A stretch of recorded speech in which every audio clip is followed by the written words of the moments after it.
දැන් නම් brand New phone එකක් ගන්නවා කියන එක හීනයක්ම නෙවෙයි වගේ. මම මීට ටික දවසකට කලින් Redmi A1 ස්මාර්ට්ෆෝන් එකේ වීඩියෝ එකක් කරා. අපිට ඒක රුපියල් 35000 30000 කියන ප්‍රයිස් රේන්ජ් එකේදී මිලදී ගන්න පුළුවන් වුණා. මේ ළඟදී මම FB එකේ උඩහට පල්ලෙහාට යද්දී Xiaomi ලංකා page එකේ මෙන්න මේ වගේ post එකක් දැක්කා.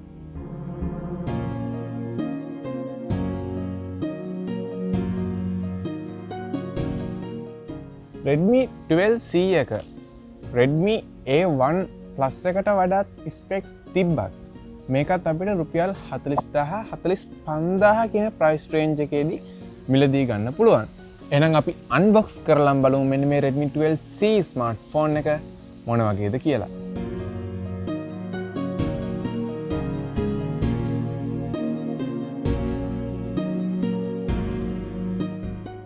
බොක්ස් එකේ අපිට ස්මාර්ට්ෆෝන් එක, charging cable එක, charger එක, SIM ejector tool එක සහ user manual එක බලා ගන්න පුළුවන්. මේ තරම් මිල අඩු වෙලා තවමත් අපිට බොක්ස් එකේම charger එක බලා ගන්න පුළුවන්. ෆෝන් එකේ ඩිසයින් එක මම කියන්නේ නැහැ මෙන්න මේකේ ඩිසයින් එක අවුල්මයි කියලා. මොකද දැක්කම හරි ලස්සනයි, පොඩි ටෙක්ස්චර් එකක් තියෙනවා, අතට කම්ෆර්ටබල්. ඒත් මේකට යූස් කරපු මැටීරියල් එක මේ ප්ලාස්ටික් එක මීට කලින් තිබ්බ එන්ට්‍රි ලෙවල් ෆෝන්. ඒ කියන්නේ මේ මිල අඩුවෙන්ම ගන්න පුළුවන් ෆෝන් වල තිබ්බ ප්ලාස්ටික් එකකටත් වැඩිය පොඩ්ඩක් ක්වොලිටිය හොඳයි ස්ටික් එකක් වගේ. කොහොම වුණත් බෑක් එකේ කැමරා සෙටප් එකත් එක්ක එන ෆින්ගර්ප්‍රින්ට් සෙන්සර් එක, යටින්ම මයික් එක, මයික්‍රෝ USB පෝට් එක, ස්පීකර්ස් සහ උඩ පැත්තේ 3.5mm හෙඩ්ෆෝන් පෝට් එක, දකුණු පැත්තේ වොලියුම් බටන් සහ වම් පැත්තේ අපිට SIM tray එක බලා ගන්න පුළුවන්. මේක 3 card slot එකක්. ඒ කියන්නේ එකපාර SIM දෙකක් සහ chip එකක් පාවිච්චි කරන්න පුළුවන්. මේ ෆෝන් එක අපිට black, blue, mint සහ violet කියන කලර්ස් වලින් මිලදී ගන්න පුළුවන්. ෆෝන් එක දැක්කම හරි ලස්සනයි. අල්ලන් ඉන්නත් හරි පහසුයි. බරත් ටිකක් අඩුයි. RAM 192ක් වගේ. හරි. ඩිසයින් එකේම තව පාර්ට් එකක් තමයි ෆෝන් එකේ ඩිස්ප්ලේ එක. ඉතින් මේකේ ඩිස්ප්ලේ එක මොන වගේ ඇද්ද? හරි. එන්ට්‍රි ලෙවල් ෆෝන් එකක් නේ. මෙයාගේ ෆෝන්ස් වැඩිපුර ෆෝකස් කරන්නේ ලොකු ස්ක්‍රීන් එකක්, ලොකු බැටරි ලයිෆ් එකක් කියන මෙන්න මේ වගේ පොඩි පොඩි පොයින්ට්ස් තමයි මේ කට්ටිය හයිලයිට් කරන්නේ. ඩිස්ප්ලේ එක ලොකු වුණ පළියට ඩිස්ප්ලේ එක හොඳයි කියන්නම බෑ. මම ඉස්සෙල්ලාම නම්බර්ස් වලින් කියලා ඉන්නම්කෝ. අපිට මේකෙදි අඟල් 6.71ක IPS LCD 500 nits 720p 82.6ක ස්ක්‍රීන් ටු බොඩි රේෂියෝ එකක් තියෙන 268ක PPI අගයක් තියෙන ඩිස්ප්ලේ එකක් තමයි බලා ගන්න පුළුවන් වෙන්නේ. කලින් වීඩියෝ එකේ තිබ්බ Redmi A1 ස්මාර්ට්ෆෝන් එකට වැඩිය nits 100ක brightness level එකක් තියෙනවා. ඒක හොඳයි. සාමාන්‍යයෙන් LED පාවිච්චි කරද්දී පොඩි details බලා ගන්න පුළුවන්. ඒත් එක්කම ෆෝන් එකේ viewing angle එක උනත් අවුලක්ම නැහැ. ඩිස්ප්ලේ එක 720p.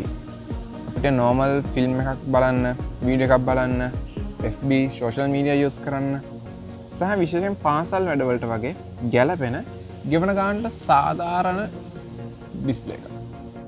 හරි, මේක ඩිස්ප්ලේ එකේ අවුලක් නැහැ කියමුකෝ. ඒත් මේකේ performance කොහමද? මම ආයෙත් මතක් කරනවා මේක entry level ෆෝන් එකක්. mid range වලටත් සමානයි. මිල අඩුවෙන්ම ගන්න තියෙන ෆෝන් සෙට් එකේ තියෙන ෆෝන් එකක්.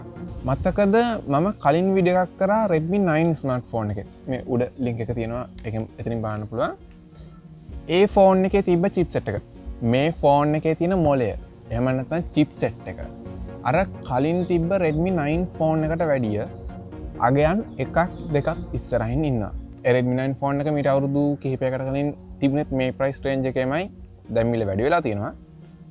කොහොම වුණත් ඒකේ තිබ්බ chipset එකට වැඩිය හොඳ chipset එකක් තියෙන කියන්නේ අගයන් දෙක තුනක් ඉස්සරහින් ඉන්නේ. හරි. අපිට මේ ෆෝන් එකේදී MediaTek Helio G85 කියන 12 nanometer chipset එක, Mali G52 කියන GPU එකත් එක්ක 3GB, 4GB හෝ 6GB විදිහට RAM version 3ක් සහ 32GB, 64GB සහ 128GB විදිහට storage version 3ක් එක්ක මෙන්න මේ ස්මාර්ට්ෆෝන් එක මිලදී ගන්න පුළුවන්.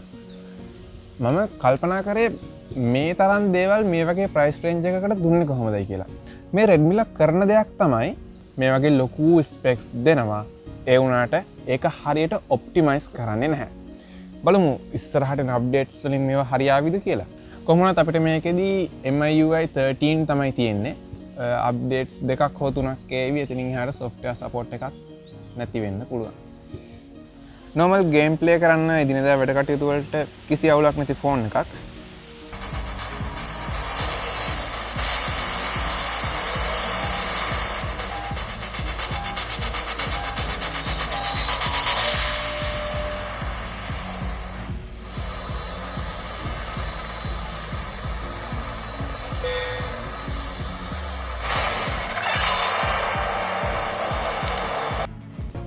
කැමරාව 50 මෙගාපික්සල් මේන් කැමරාවක් තියෙනවා. ඒත් එක්කම 0.8 මෙගාපික්සල් ඩෙප්ත් කැමරාවක් තියෙනවා. 5 මෙගාපික්සල් සෙල්ෆි කැමරාවකුත් බලාගන්න පුළුවන්.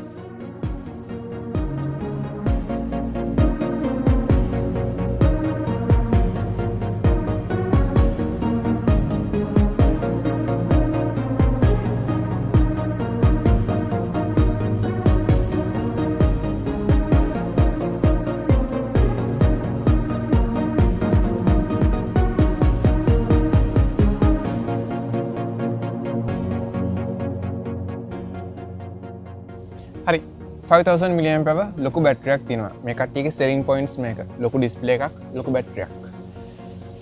10 watt charger මේකේ box එකේම එන 10 watt chargerෙන් පැය දෙකමාරක් ඇතුළත full charge කරගත්තම normal user කෙනෙක්ට සම්පූර්ණ දවසක් කිසි ප්‍රශ්නයක් නැතුව use කරන්න පුළුවන්. මේ ගානට මේ ෆෝන් එකට දීපු දේවල් ඇත්තටම හොඳයි. මෙගාපික්සල් 50ක කැමරාවක්, 5000 mAh බැටරි එකක්, ලොකු ඩිස්ප්ලේ එකක්, හොඳ chipset එකක්.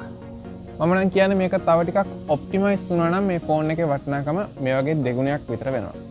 බලමු ඉස්සරහට එන අප්ඩේට්ස් වලදී මොනවා වේවිද කියලා. මේ ප්‍රයිස් රේන්ජ් එකේ තියෙන ෆෝන්ස් දැන් එන්ට්‍රි ලෙවල් ෆෝන්.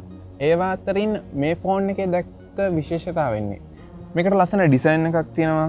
හොඳ ඩිස්ප්ලේ එකක්, normal performance, normal. සහ හොඳ බැටරි ලයිෆ් එකක් වගේ දේවල්.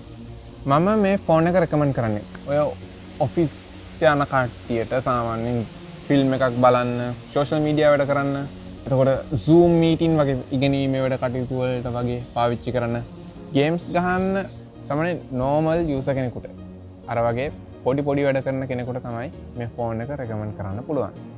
හරි එහෙනම් ඔයාලට සල්ලි දීලා නම් ඔයා මේ ෆෝන් එකක් ගන්නවද? ඔයාලා මේ ෆෝන් එක ගැන හිතන්නේ මොනවද? පල්ලෙහෙන් කමෙන්ට් කරගෙන යන්න. මතකතුව මාව සබස්ක්‍රයිබ් කරලා මාත් එක්ක එකතු වෙන ගමන් මීට අඩුවෙන් ෆෝන් එකක් ගන්න ඕන නම් කලින් කිව්ව Redmi A1 ෆෝන් එක මෙන්න මේ වීඩියෝ එකෙන් ඔයගලන්ට බලන්න පුළුවන්. එහෙනම් ඒ වීඩියෝ එකෙන් හමු වෙනතුරු සුබ දවසක්.